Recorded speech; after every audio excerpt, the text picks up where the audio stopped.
కలిసి సహకరించాలి.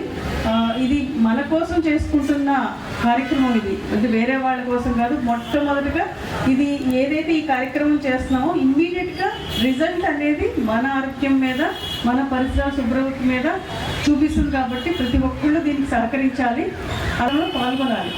ఇందులో యాక్టివ్గా పాల్గొన్న వాళ్ళందరికీ కూడా మేము తగు విధంగా సత్కరిస్తాము. వారిని అంటే plastic free Bhimavaram, plastic free పశ్చిమ గోదావరి జిల్లా చేయడానికి సహకరించే ఎన్జిఓ ఆర్గనైజేషన్స్ అందరినీ కూడా ఎక్కువ స్థాయిలో ఎక్కువ నెంబర్స్ ముందుకు వచ్చి ఈ యొక్క మహాయజ్ఞంలో, ప్లాస్టిక్ని నిర్మూలించే మహాయజ్ఞంలో పాలు పంచుకోవాలని చెప్పేసి వారిని మేము సముచితంగా గౌరవిస్తాం. వేరే కార్యక్రమాలు కూడా ఎంకరేజ్ చేస్తాం వారు టేకప్ చేయడానికి. అలాగా మీరు పార్టిసిపేట్ చేయాలి అని అనుకునేవారు మున్సిపల్ కమిషనర్ కానీ జేసీ గారు కానీ నన్ను కానీ కలవచ్చు పార్టిసిపేట్ చేయడానికి.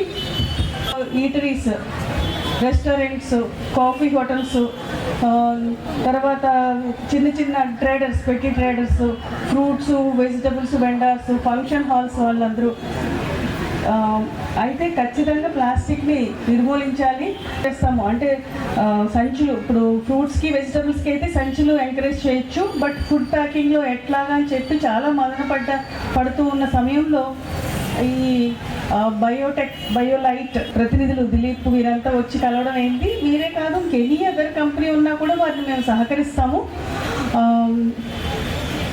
టిఫిన్ ప్లేట్స్లో వేసే ప్లాస్టిక్ పేపర్ కానీ, బిర్యానీ ప్యాకింగ్ కానీ, ఈ బయోడిగ్రేడబుల్ ఫుడ్ ప్యాకింగ్స్ వాడుకుని ముందుకు వెళ్ళాలని చెప్పేసి కోరుతున్నాను. కూడా ఈ విషయాన్ని వదిలిపెట్టకూడదు.